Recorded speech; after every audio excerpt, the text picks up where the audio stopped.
नमस्कार दोस्तों, स्वागत है आप सभी का हमारे YouTube चैनल ज्ञान कामना पर।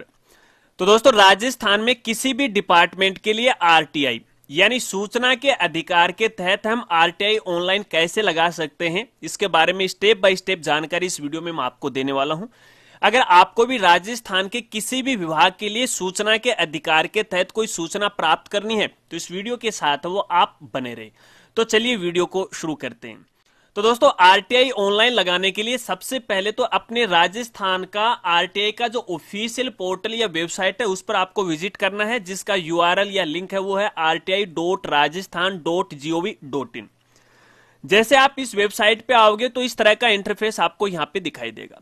अब यहाँ पे देखिए आपके सामने दो ऑप्शन होंगे, एक तो है सिटीजन लॉगिन, यानी यहाँ पर आप दो तरीकों से लॉगिन कर सकते हैं, एक तो अपनी एसएसओ आईडी से, एक अपने मोबाइल से।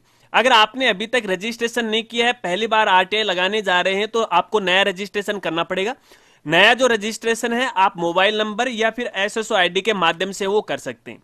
लेकिन दोस्तों, मैं आपको यहाँ पे बताना चाहूंगा, आरटीआई ऑनलाइन लगाने का सबसे जो आसान तरीका है वो है अपनी खुद की एसएसओ आईडी से, क्योंकि आरटीआई है वो एसएसओ आईडी से ही हमें है वो लगानी पड़ती है। तो ऐसे में आपको भी एसएसओ आईडी से ही आरटीआई है वो लगानी चाहिए।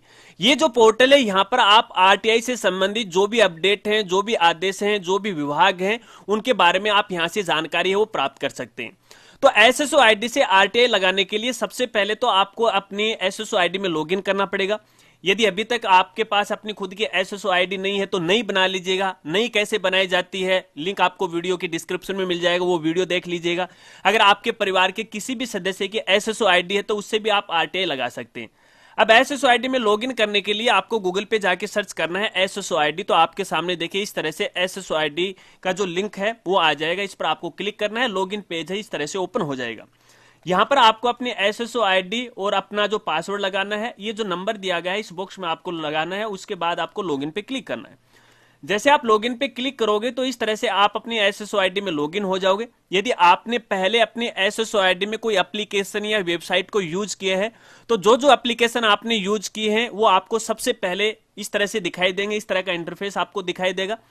अगर इस तरह का इंटरफेस आपको यहाँ पे नहीं दिखाई दे रहा तो फिर इस तरह का इंटरफेस आपको दिखाई देगा, जहां पर देखिए काफी सारी एप्लीकेशन आपको यहाँ पे नजर आएंगी।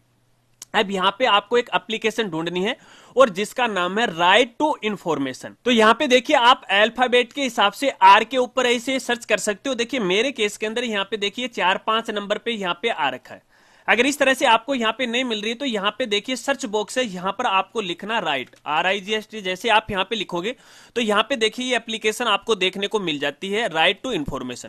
आपको इस एप्लीकेशन पे क्लिक करना है। जैसे आप इस पे क्लिक करोगे तो आप आरटीआई का जो पोर्टल है उस पे रीडायरेक्ट हो जाओगे। रीडायरेक्ट होने के बाद आपको देखिए इस तरह से इंटरफेस आपको दिखाई देगा।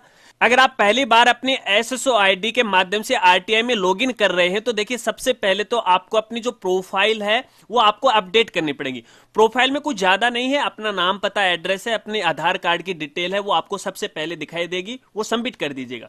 सबमिट करने के बाद इस तरह से इंटरफेस आपको यहाँ पे दिखाई देगा। ये डैशबोर्ड है ये, ठीक है ना। और यहाँ पे देखिए लेफ्ट साइड में काफी सारे ऑप्शन आपको यहाँ पे नजर आ रहे हैं। और इसी डैशबोर्ड के अंदर देखिए फिलहाल हर जगह 0-0 आपको नजर आ रहा है, क्योंकि हमने अभी तक कोई भी आरटीआई नहीं लगाई है। जब अपन आरटीआई लगा देंगे किसी विभाग में तो उससे संबंधित जानकारी आपको यहाँ पर है डायरेक्ट है वो मिल जाती है। अब आरटीआई लगाने के लिए यहाँ पे देखिए आपको लिंक मिल जाता है एप्लीकेशन सबमिशन, या फिर यहाँ पे देखिए लेफ्ट साइड में भी आपको ऑप्शन है वो मिल जाता है। जब आप इस पर यहाँ पे क्लिक करते हो तो देखिए सबमिट आरटीआई एप्लीकेशन। जब आप इस पे क्लिक करोगे तो देखिए यहाँ पे सबसे पहले आपसे पूछा जाएगा क्या आप बीपीएल से हैं, तो आपको यस करना है, अन्यथा आपको नो करना है। अगर आप बीपीएल से हैं तो यहाँ पर आपको आरटीआई की जो 10 रुपए की फीस लगती है वो नहीं लगेगी, फ्री हो जाएगा। अगर अदर कैटेगरी से हैं तो आपको यहाँ पे 10 रुपए का भुगतान वो करना पड़ेगा। तो मैं यहाँ पे नो करता हूँ। जैसे मैंने यहाँ पे नो किया, नो करने के बाद यहाँ पे देखिए फीस आपको नजर आ रही है 10 रुपए, ठीक है। इसके बाद यहाँ पे देखिए सबसे पहले तो आपको अपना जो डिपार्टमेंट है वो सिलेक्ट करना है, यानी कौन से विभाग के लिए आप आरटीआई लगाने जा रहे हैं उस विभाग को आपको यहां से सर्च करना है। जैसे आप इस पे क्लिक करते हो तो देखिए अपने ऑल ओवर राजस्थान के जितने भी यहाँ पे गवर्नमेंट के डिपार्टमेंट है, सभी डिपार्टमेंट है आपको यहाँ पे देखने को वो मिल जाएंगे। तो मैं यहाँ पे किसी एक डिपार्टमेंट को है वो सिलेक्ट कर लेता हूँ, आप अपनी आवश्यकता के अनुसार वो सिलेक्ट कर लीजिएगा। मैं यहाँ पे एलिमेंट्री एजुकेशन डिपार्टमेंट है, इसको मैं यहाँ पे सिलेक्ट करता हूँ क्योंकि मैं इसी के लिए आरटीआई है वो लगाने वाला हूँ। इसके बाद आपको यहाँ पे देखिए डिस्ट्रिक्ट ऑफिस का ऑप्शन मिलेगा। अब आप कौन से डिस्ट्रिक्ट के लिए, यानी ये जो ऑफिस आपने यहां से सिलेक्ट किया है वो कौन से डिस्ट्रिक्ट में है, वो डिस्ट्रिक्ट आपको यहां से सिलेक्ट करना है। तो चलिए मैं डिस्ट्रिक्ट है वो सिलेक्ट कर लेता हूं। डिस्ट्रिक्ट सिलेक्ट करने के बाद उस डिस्ट्रिक्ट में जितने भी ऑफिस हैं गवर्नमेंट के, उनकी लिस्ट एक बार फिर से आपको इस तरह से वो नजर आएगी, ठीक है ना।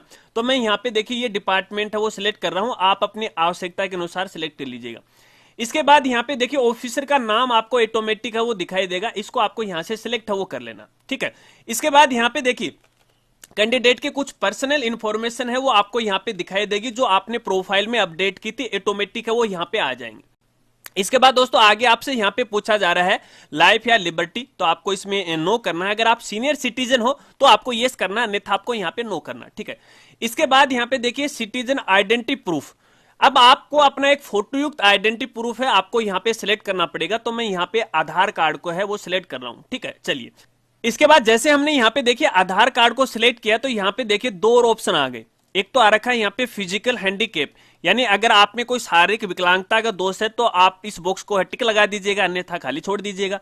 अगर आप सीनियर सिटीजन हो तो आपको इसको टिक है वो लगाना, अन्यथा इसको आप है अनटिक है वो कर दीजिएगा। जैसे आपने आधार कार्ड को सिलेक्ट किया तो यहाँ पे देखिए आइडेंटिटी प्रूफ नंबर मांग रहा है, तो यहाँ पे आपको अपना जो आधार नंबर है वो आपको यहाँ पे डालना है। इसके बाद यहाँ पे देखिए अपने आधार कार्ड की है वो फोटो आपको यहाँ पे अपलोड करनी है, ठीक है ना।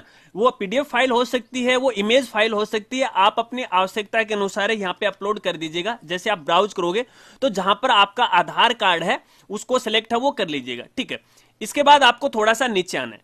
नीचे आने के बाद यहाँ पे देखिए सबसे पहले आपसे पूछा जा रहा है सब्जेक्ट ऑफ एप्लीकेशन, यानी आप ये जो सूचना के अधिकार के तहत है आरटीआई लगाने जा रहे हैं उसका विषय क्या है, वो विषय आपको यहाँ पे लिखना है। विषय आप इंग्लिश और हिंदी दोनों में आप लिख सकते हो। इंग्लिश में तो आप डायरेक्ट लिख सकते हो, हिंदी में लिखना चाहते हो तो आपको गूगल इनपुट है जो टूल सॉफ्टवेयर है उसको आपको यूज करना पड़ेगा। अगर मोबाइल से काम कर रहे हैं तो वैसे कीबोर्ड मोबाइल में हिंदी है वो आता है। इसके बाद दोस्तों यहाँ पे अपना विषय लिखने के बाद यहाँ पे देखिए जो भी आपकी एप्लीकेशन है, यानी जो भी आप सूचना मांगने जा रहे हैं उसकी यदि आपने कोई हार्ड कॉपी तैयार कर रखी है, जैसे कोई पीडीएफ फाइल है या इमेज फाइल यदि आपने तैयार कर रखी है तो उसको आप यहां अपलोड कर सकते हो। जैसे आप यहां पे ब्राउज पे क्लिक करोगे और जहां पे आपकी एप्लीकेशन है उसको सिलेक्ट है वो कर लीजिएगा।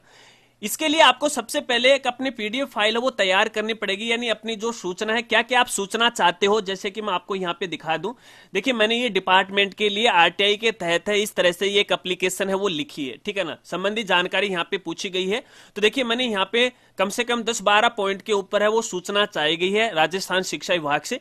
तो देखिए इस प्रकार से है आपको ये सूचना है वो लिखनी है और फिर आपको यहाँ पे अपलोड है वो करना है। अगर आप यहाँ पे अपलोड नहीं करना चाहते हो तो यहाँ पे देखिए आपको लिखने की फैसिलिटी है वो भी दी गई है, आप आराम से है अपनी सूचना यहाँ पे लिख सकते हो।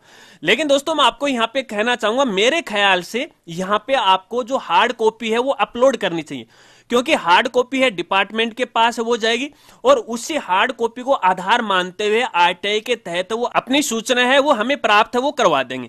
तो ऐसे में आपको मैं यही सजेस्ट करूंगा। तो चलिए एक बार मैं यहाँ पे फॉर्मेलिटीज है वो पूरी कर लेता हूं। अब देखिए दोस्तों जो भी हमने फॉर्मेलिटी पूरी की या डॉक्यूमेंट अपलोड किए, डॉक्यूमेंट अपलोड करने के बाद यहाँ पे देखिए आपको डॉक्यूमेंट की लिस्ट है वो नजर आएगी, यानी आपने क्या क्या अपलोड किया है। तो एक तो एप्लीकेशन फॉर्म आ गया और एक अपनी आइडेंटिटी प्रूफ है वो आ गया। इसके बाद आपको सबमिट पे क्लिक करना है।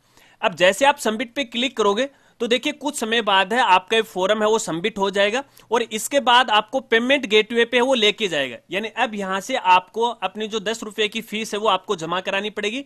तो यहां से आपको अपना जो बैंक है वो सिलेक्ट कर लेना है। तो मैं यहाँ पे ये बैंक है वो सिलेक्ट कर लेता हूं, आप अपनी आवश्यकता के अनुसार कर लीजिएगा। पे नाउ पे आपको यहाँ पे क्लिक करना है। जो भी आपने बैंक को सिलेक्ट किया है तो यहाँ पे उस बैंक की जो लॉगिन आईडी का जो पेज है वो ओपन हो जाएगा।